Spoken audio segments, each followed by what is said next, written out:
los ingenieros químicos egresados, titulados de nuestra facultad para el año 1937, unos cuantos meses antes de la expropiación, llegaban a 79. Éramos muy pocos. Yo recuerdo que en el primer año de nuestros estudios seríamos 40 o 50. Ya en el último, al salir, no pasábamos de una docena. El problema era pavoroso para nosotros a la hora de salir de dónde vamos a trabajar, porque nos encontrábamos una industria poco receptiva. Cuando salimos, yo creo que nada más éramos 2 o 3 los que nos habíamos especializado en el petróleo. La responsabilidad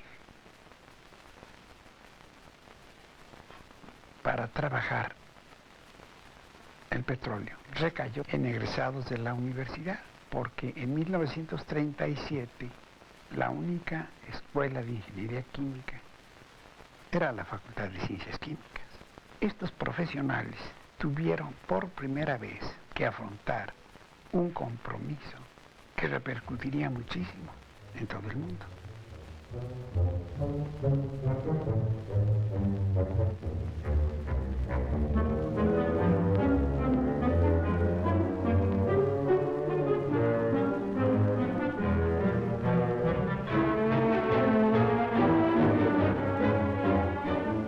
Marzo 1938. La lucha del pueblo mexicano y la histórica decisión del presidente Cárdenas recuperaban para el país su riqueza petrolera.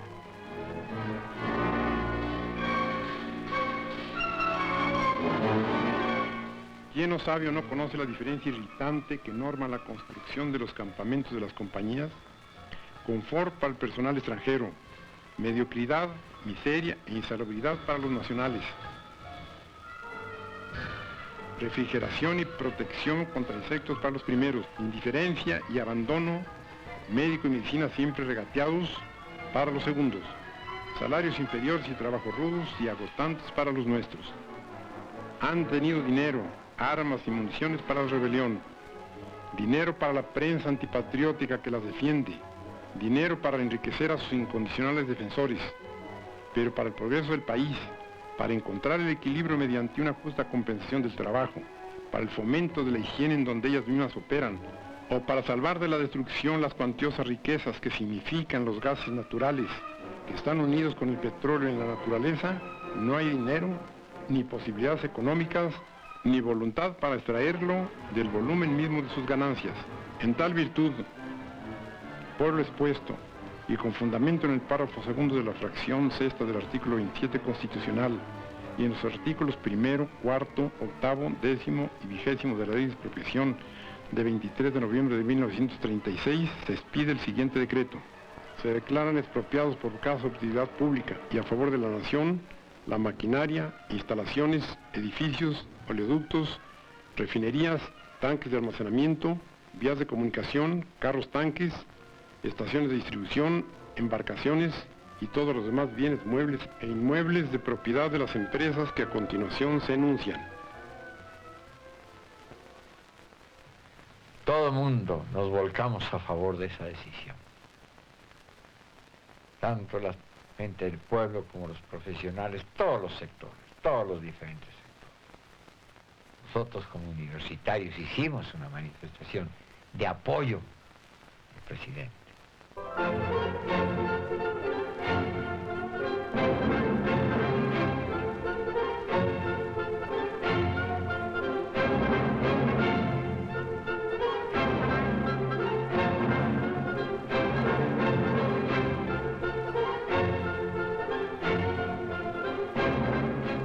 En este ambiente de júbilo y plena solidaridad, el 22 de marzo los estudiantes universitarios organizan la primera manifestación de apoyo al acto expropiatorio. El rector de la UNAM, licenciado Luis Chico Goerne, encabeza la marcha estudiantil.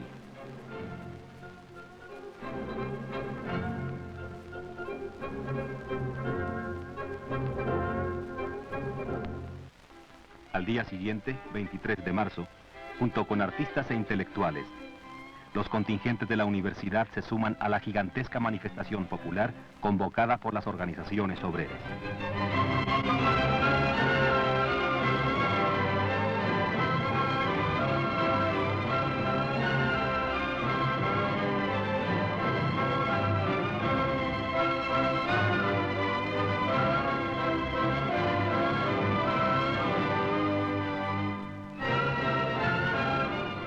fortuna, el pueblo de México comprendió inmediatamente los efectos saludables de la resolución del gobierno y externó su opinión en una forma plebiscitaria y entusiasta que no tiene precedentes en México. Y las jornadas que posteriormente se llevaron a cabo en esta capital pusieron de relieve las virtudes que privan en el pueblo y la circunstancia muy especial de que las clases más pobres de la nación y las laborantes de toda actividad productora, que fueron las que dieron las más fuertes notas de emotividad y de sacrificio en sus aportaciones, revelaron la unanimidad con que México está dispuesto a llevar hasta el fin este acto de emancipación definitiva de su economía interior.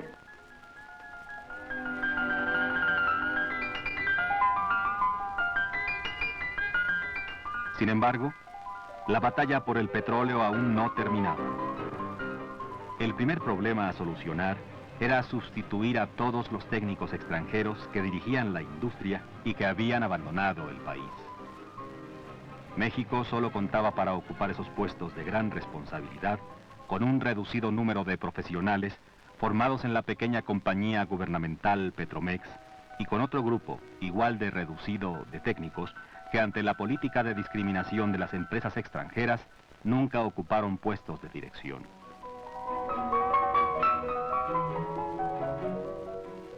Los pocos que se fueron formando estaban relegados a segundo plano. Vino la expropiación y entonces estos ya tuvieron la oportunidad. En Tampico se encontraba la refinería de la Petromex trabajando normalmente con personal exclusivamente mexicano. Los técnicos de la universidad, que estábamos en distintos puestos, y trabajadores que ya tenían cierta experiencia porque habían estado en algunas de las refinerías de Tampico, ya fuera en la Huasteca Petroleum Company, el Águila de la Shell o en la Pierce Oil americana. De ahí la necesidad de que viniera gente mexicana ya, y todos ellos que entraron a la industria petrolera eran universitarios. Y en un momento dado, el mismo presidente de la República, el general Cárdenas, llamó al doctor Fernando Orozco, director a la sazón de la Facultad de Química, que entonces se llamaba Escuela Nacional de Ciencias Químicas, para pedirle su colaboración en el sentido de que enviara, pues tanto a los egresados de las profesiones de la química, cuanto a los pasantes, a las diferentes plantas, para que ayudaran a la operación de ellas. El país no podía dejar de tener su industria petrolera sin trabajar.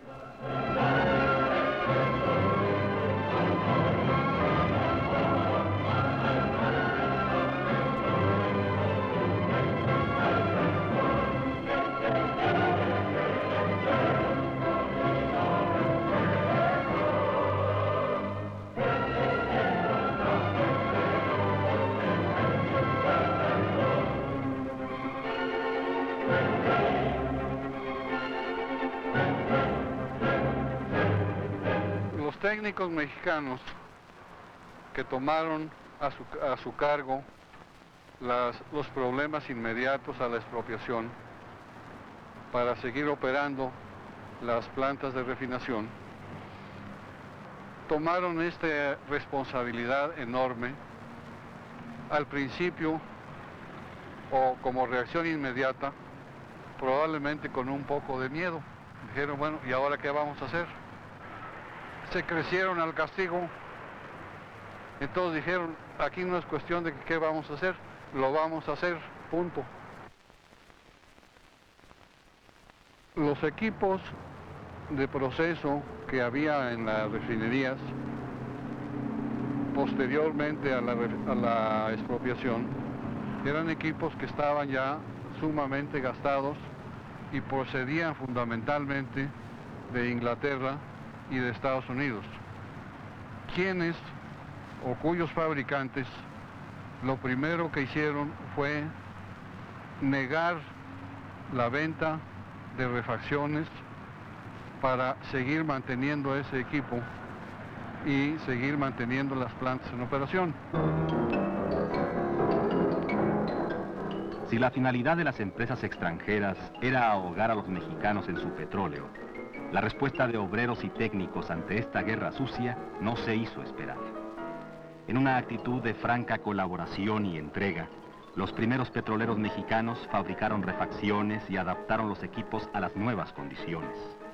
Ante la ausencia de tubos resistentes a la corrosión, en las refinerías se diseñaron equipos de condensación directa para la gasolina. Se repararon en plazos sumamente breves las torres de proceso que hubieran dejado sin combustible a la nación. Se construyeron infinidad de piezas en que el ingenio y la destreza suplieron a las limitaciones técnicas. Y todo se parchó, pero todo siguió trabajando. Estos jóvenes profesionales que fueron enviados a las diferentes refinerías hicieron una labor admirable, digna de todo encomiendo. Llegaron a encontrarse con una serie de condiciones muy difíciles, pero los empujaba el fervor patriótico, ¿verdad?, de sacar adelante nuestra industria, ¿verdad? Ahí el sueldo era lo de menos, lo esencial era demostrar, ¿verdad?, que no necesitábamos de los extranjeros para que las plantas siguieran trabajando. Y ellos lo demostraron con creces, con el concurso de los trabajadores petroleros. Mucha gente madura que se dieron cuenta de la valía de nuestros jóvenes profesionales y que les dieron todo el apoyo. Hicieron trabajos estupendos en todas las refinerías y estas pudieron volver prácticamente a la normalidad. Los trabajadores, poco a poco, pero realmente con bastante rapidez, se encontraron con que los jefes mexicanos que sustituían a los extranjeros eran tan buenos o mejores que aquellos. De manera que entonces hubo realmente una colaboración estrecha y hubo un compañerismo entre los que estábamos en las refinerías como jefecitos y los trabajadores.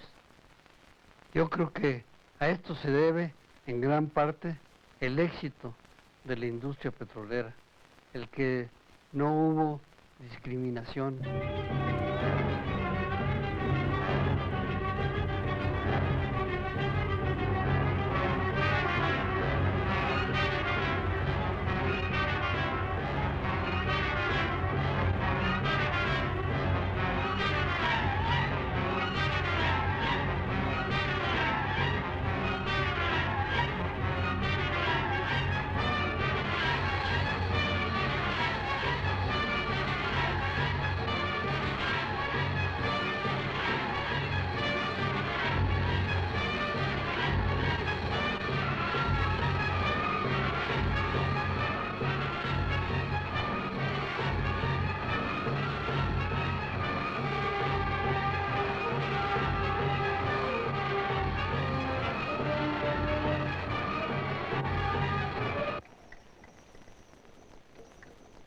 Dentro del boicot de las transnacionales, una de sus armas claves era dejar a México sin gasolina al negar la venta de tetraetilo de plomo.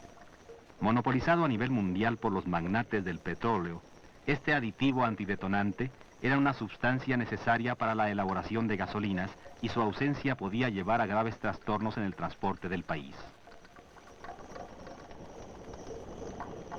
Producir el tetraetilo implicaba grandes inversiones y largos años de investigación. Incluso en muchos países desarrollados no se había logrado su fabricación, con el agravante de que la preparación de esta sustancia es sumamente inestable y peligrosa. La planta donde se elaboró el tetraetilo de plomo en México, al iniciar la expropiación petrolera,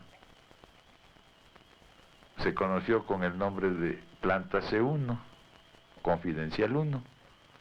Se instaló en un lugar que denominaban El Atorón. Era difícil hasta llegar a la planta. Me presenté en la planta. El ambiente de la planta de tetraetilo siempre fue tóxico. No pudo evitarse eliminar totalmente los escapes de gases al ambiente. Inicialmente se pusieron unos pajaritos en la parte más alta de la planta. Cuando nos dimos cuenta, al empezar a trabajar, que los pajaritos que pusieron para protegernos morían y que ya no se ponían más. Sabíamos que estábamos en peligro. Sin embargo, seguimos trabajando. Empezamos a perder el miedo poco a poco al tetratilo de plomo. Por cierto, que llegó el general Lázaro Cárdenas a visitarnos, nos felicitó, nos dio la mano a cada uno. Era una emoción grande el verse ante Lázaro Cárdenas, muy serio como siempre, tratando de que siguiéramos adelante con nuestro esfuerzo. El tetratilo empezó a salir, entonces fue cuando se llegó a utilizar en las gasolinas nuestras y se confirmó la producción de tetratilo en México. Cuando las compañías americanas se dieron cuenta que estábamos produciendo tetratilo de plomo, aun cuando todavía faltaba un poco para afinarlo, ¿no?, decidieron romper el boicot de tetratilo a México.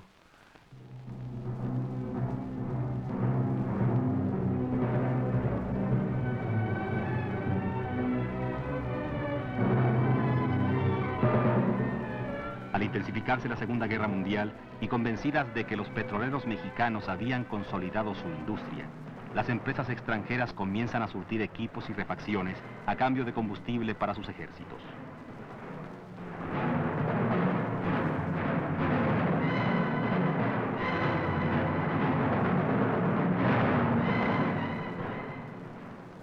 La batalla del Remiendo terminaba demostrando a propios y extraños que el país salía adelante con el esfuerzo y solidaridad de estos mexicanos. La acción en muchos sentidos resultó aleccionadora.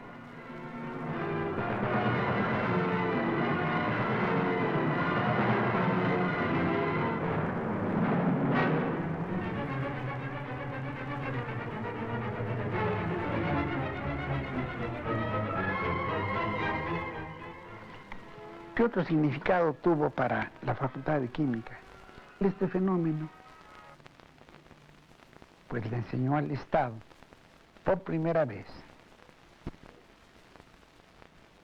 que cuando se trabaja armónicamente, universitarios y gobierno, se llegan a resultados insospechados. Para los centros de educación superior, el petróleo en manos de la nación se convirtió en un incentivo para el fortalecimiento y desarrollo de nuevas carreras y en un impulso para la investigación científica necesaria para coadyuvar a la independencia tecnológica del país.